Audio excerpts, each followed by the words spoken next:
Voici 7 erreurs à éviter quand vous débutez en e-commerce. Souvent, vous ngeen soo commencer seen business de vente en ligne dina am ay erreurs yoo xam ne ngeen koy def et parfois c'est des erreurs yoo xam ne da ngeen ciy persister sans pour autant ngeen xam ne vous êtes dans le mauvais chemin. Mais parfois éviter ces erreurs là mën na leen a indil yenn succès yi. Dans cette vidéo dañuy waxtaane les 7 erreurs à éviter quand vous débutez en e-commerce. Bienvenue, je me nomme Cheikh Saliou, je suis le CEO de KetKet Digital, benn agence de marketing digital boo xam ne dafa spécialisé ci tout ce qui est création site internet, community management et publicité en ligne. Dans cette vidéo, on va parler de l'e-commerce, les 7 erreurs yi nga xam ne dañ ko war a éviter quand vous débutez en e-commerce. Alors sans plus tarder dañuy dem directement ci la première erreur. La première erreur à éviter mooy vouloir tout vendre.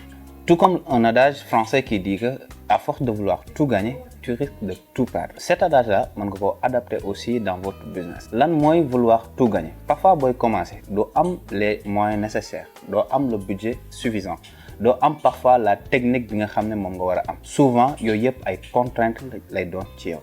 Quelle est la meilleure solution pour ton business, pour tenir ton business pérennement dans la durée? Mooy il faut te focaliser sur une seule niche. Foog ngeen di centraliser seen business ci benn niche. Mën ngeen commencer par exemple ci produits cosmétiques. Tu peux commencer à vendre des parfums. Si ça marche nga yokk ci ay déodorants. Si ça marche nga yokk ci ay diw, ay huiles, etc., etc.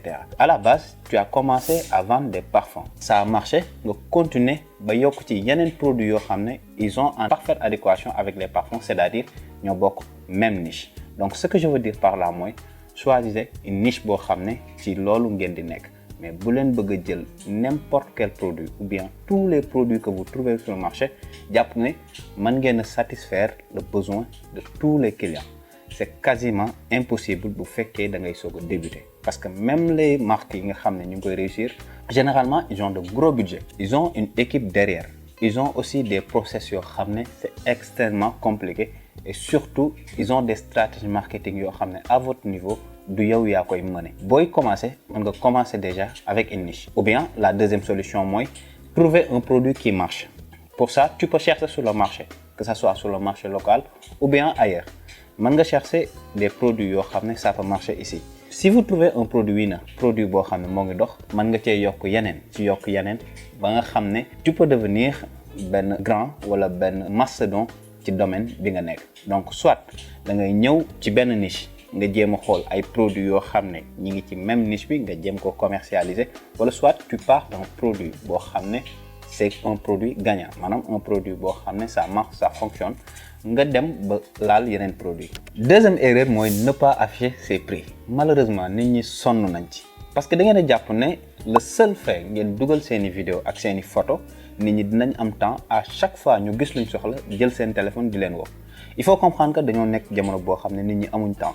Les choses passent très vite. En plus dañoo nekk jamono boo xam ne concurrence bi aussi dafa nekk ci la vitesse. C'est-à-dire celui qui arrive à maximiser les informations par rapport à un produit, par rapport à un service qu'il vend, moom mooy ëpp chance ëpple ay ventes, moom mooy ëpp chance jaay. Donc dama ko wax ci prix, mais c'est par rapport à toutes les informations yi nga xam ne mi ngi sa produit.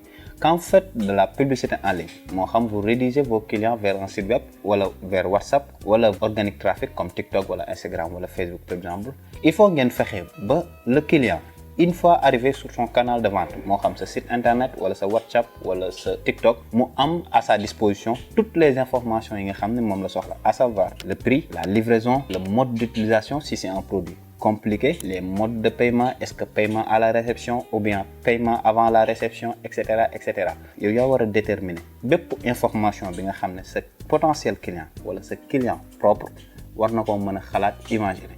Vous anticipez sur ces questions-là. Donc arrêtez leen di bañ a montrer seeni prix.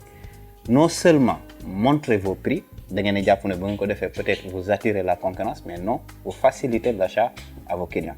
En vente en ligne, il y a un point important boo xam ne dañ koy fàtte. Mooy nit ki bu ñëwee sa page war a jënd na nga fexe ba nga xam ne amatul lenn lu muy def lu dul jënd.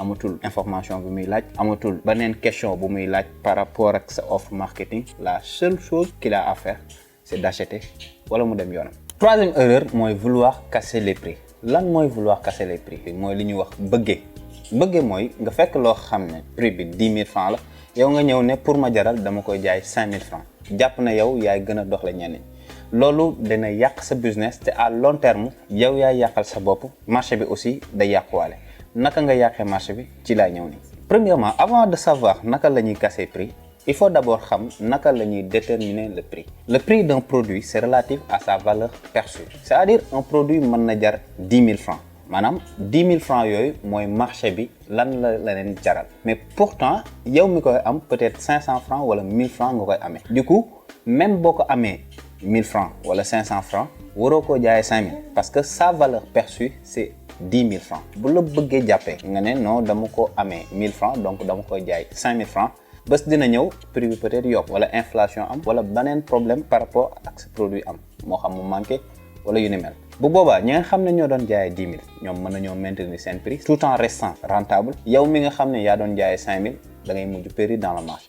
Pourquoi? Parce que say clients ak ñi nga xam ne yàgg nañoo jënd ci yow prix 5000 lañ la xamee alors que yow yaa kase woon prix. Dafa am beneen problème bu ci am boo xam ne y en a des gens malhonnêtes yoo xam ne ils ont sur le marché.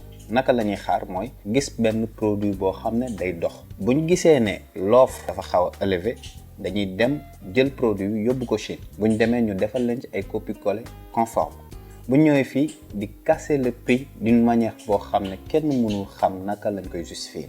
Bu ko defee client bi nga xam ne moom mooy jënd moom mooy nekk le premier sacrifié parce que moom day ñëw jënd bu bon bi. Par exemple, je vous donne un exemple par rapport au mixeur. Mixeur, par exemple, am na ay entreprises yoo xam ne ils fabriquent de très bonne qualité de mixeur. Les gens qu'est-ce qu'ils font bu ñu gisee ne mixeur bi mi ngi dox dañ koy jël dem yóbbu ko Chine créer ci ay copie-coller conforme bu fekkee original mi ngi daan jar 15000 ñoom dañuy ñëw jël copie-coller conforme bi di ko jaayee 7000 francs. Client bi nga xam ne moom moo koy jënd moom day ñëw gis ne le produit n'était pas de bonne qualité. Du coup moom bu ñëwaatee gis ne yow tu as la bonne qualité moom du la gëm. Pourquoi? Parce que copie-coller conforme bi ak original bi ñooy bokk même caractéristique ñooy bokk même couleur même design lenn kese la ñuy wuute mooy qualité bi ak mode d'utilisation bi parfois. Léegi bu boobaa client bi moom dootul amati confiance ci produit parce que danaan produit yëpp ay pacotis lañ alors que xamul ne à force de vouloir casser les prix nit ñi dañoo dem ba changer qualité produit juste peut-être pour def ay magouilles pour mën a être rentable et malheureusement ça a tué beaucoup de produits yoo xam ne ñu ngi woon ci marché bi je peux en citer les montres par exemple bari na ay produits yoo xam ne loolu moo leen rey. Pire encore malheureusement parfois da ngay wàññi say marge parce que lu war a jar 10 000 boo ko jaayee 5000 yaa ngi wàññi say bénéfice de 5000 francs te boo bëggee sa business di continuer à long terme say bénéfice dañoo war di yokk mais pas ñuy wàññeeku say charge dafa war di wàññeeku mais pas ñuy yokk bàyyi leen xel ci loolu. Il faut penser à l'avenir, il faut penser à long terme. Donc arrêtez de vouloir casser les prix. Bu fekkee da ngeen bëgg a jaay en étant rentable dans la durée bu leen jéem a casser les prix xool leen la valeur perçue des produits ngeen yamale ko foofu noonu. Quatrième erreur mooy ne pas avoir un service client réactif. Bokk na ci li ëpp importance ci seen business pour ngeen mën a chiffrer mooy avoir un service client réactif parce que bu fekkee def nga la publicité en ligne publicité bi jàll na ba client yi di la contacter moo xam via WhatsApp wala moo xam via vos réseaux sociaux wala peut-être def nga ay vidéos organiques moo xam sur TikTok sur Instagram ba nga xam ne client yaa ngi lay contacter maintenant am nga acquisition client mais boo amul service client boo xam ne moo leen transformer de potentiel client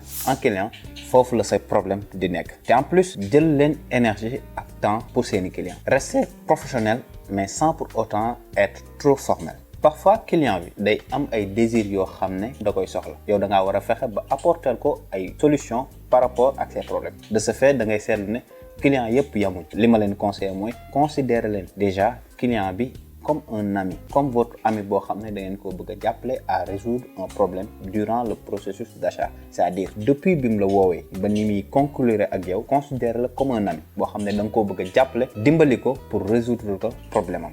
Et de ce fait éviter leen li xew fan yi mooy ay message d'accueil ay message d'absence c'est-à-dire nit ki da lay envoyer message y a un message automatique boo xam ne moom nga koy yónnee boo xam ne même si tu n'es pas connecté le message est envoyé même si encore tu es connecté le message aussi sera envoyé donc amul benn sens te en plus par rapport ak idée bi ma leen wax léegi amul benn pertinence parce que clients yëpp ils vont recevoir le même message du coup clients yëpp dañuy gis ne ñoom amuñ traitement bi ñu soxla. te comme ni ma leen ko waxee chaque client dafa am ay particularités chaque client dafa laaj benn traitement bu spécifique donc xalaat leen bu baax ci loolu et surtout investissez dans votre service client.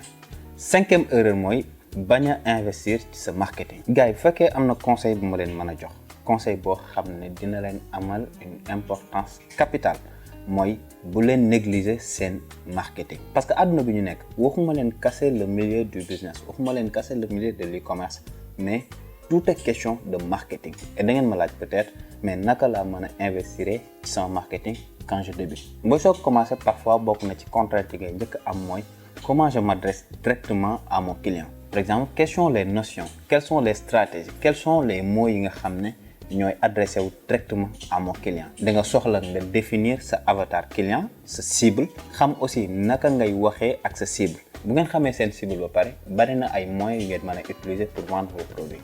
mën naa nekk publicité Facebook, mën naa nekk TikTok organique, mën naa nekk des vidéos, des photos yoo xam ne da nga koy publier à travers vos réseaux sociaux. Le point important mooy investissez dans votre image de marque. S'il faut prendre un photographe pour mu jëlal leen seeni produits def leen ko. S'il faut faire des vidéos pour mën a jaay say produits def leen ko. Parce que loolu moo leen démarquer de la concurrence. tey jii boo bëggee ñëw def li ñëpp di def problème lay doon. Donc investissez dans vos vidéos, dans vos photos pour que client bi au moins bu ñëwee mu gis lu bees mu gis ne kii de wuute na ak ay concurrents wala produit bi kat fa ma ko daan jëndee kii nii kat am na leneen lu mu ci yokk lu bari. Parce que détails yooyu ñooy def la grande différence. Mais en plus d'investir ci seeni photo ak seeni vidéo aussi de leen soigner seeni offre marketing maanaam tout ce qui est par rapport au prix bu leen jël ay prix yu exorbitant di ko def seeni produits bu leen jël ici ay produits yoo xam ne du leen arranger juste pour vouloir vendre ngeen koy jaayee seeni produits. Donc réfléchissez par rapport à votre offre, par rapport ak livraison bi, par rapport ak mode de paiement bi. Donc lépp lu xeetoog seen offre dee leen ko soigner parce que c'est une partie boo xam ne ça peut te faire gagner énormément d'argent ci sa business, mais ça peut te faire perdre aussi beaucoup d'argent et beaucoup d'énergie. Et parfois ci sa business soxlawoo sax di jënd stock wala yeneen matériel. La seule chose que tu as besoin mooy développer sa marketing ba nit ñi wóolu la ba nit ñi jox la bopp. Comme ça après di nga mën a am la confiance de vos clients nga mën leen a proposer say produits nga mën leen a proposer say services de manière beaucoup plus facile à vendre. Gis nañ seen bopp déjà ci produit bi ngay jaay juste à travers le marketing. Parce que marketing mooy mën a fekk produit boo xam ne amuloon benn valeur mu jox ko valeur bu kawe. Tout comme marketing moo mën a fekk produit boo xam ne valeur am dafa kawe juste avec une mauvaise stratégie marketing nga wàccee sa produit ba dootul jarati dara. Donc gars yi comme ni ma leen wax adduna bi tout est question de marketing. Sixième erreur bi ngeen def souvent mooy jënd stock avant même ngeen di tester seen produit. moo xam da ngeen di commander produit depuis Alibaba wala ngeen koy amee ci marché local bi. Avant ngeen di jënd stock di denc ak di wut ay clients vérifier leen d'abord est-ce que produit bi am na demande. C'est-à-dire est-ce que la demande est assez élevée. Souvent erreur yooyu da nga koy def parce que ñu bari dañuy topp seen émotion ak topp ñoom liñ bëgg mais duñ topp mukk bëgg-bëgg marché bi. Et en business ce qui est important mooy li marché bi bëgg. li marché bi bëgg mooy li clients yi di bëgg li clients yi di faral di jënd.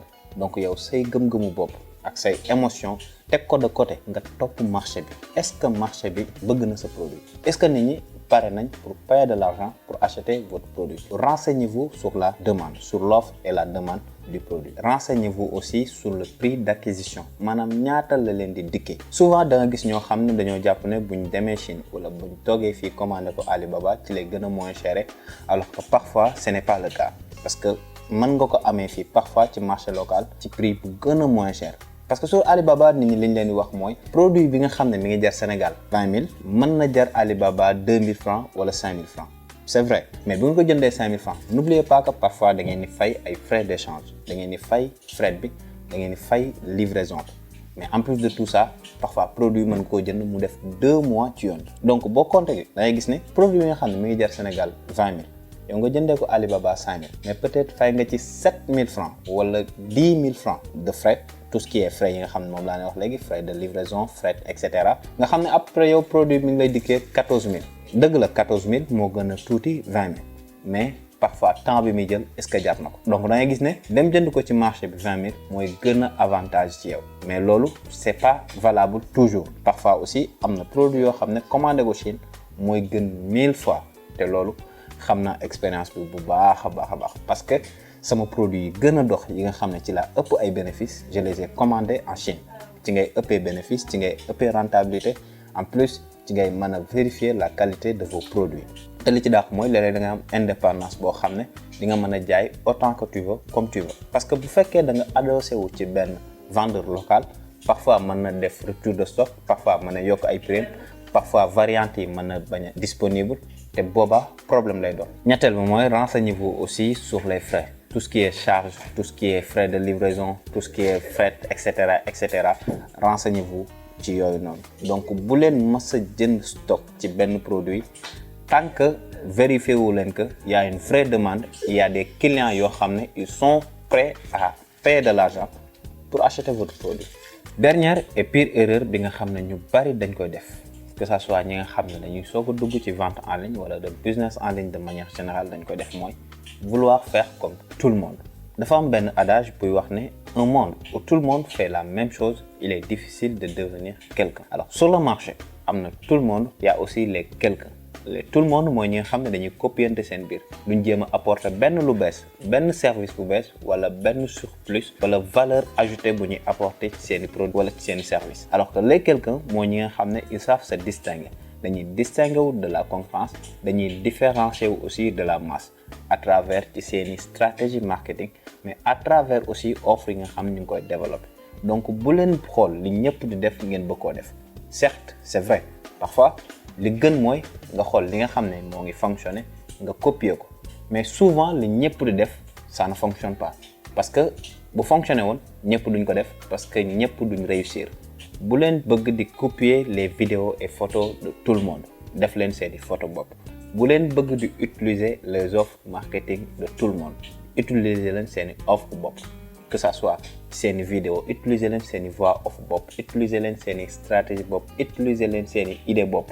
bu ngeen xool li nga xam ne nit ñi dañ koy def ngeen bëgg ko copier coller, sauf que mu nekk ay stratégies yoo xam ne ça marche, parce que parfois dina am ay stratégies yoo xam ne ça marche, c'est tendanciel, ça attire beaucoup de clients, là je suis d'accord, mais bu leen bëgg focaliser wu ci copier coller business model u jàmbur yi pour mën a réussir. Parfois aussi da ngay soxla sa touche personnelle bopp, parce que dafa am client wala sa business bi nga nekk day am niche boo xam ne nit ñi li ñuy xool nekkul li ngay def nit ñëpp di def, li ñuy xool mooy sa touche personnelle, ñoom naka la ñuy gisee seen bopp par rapport ak yow li ngay def.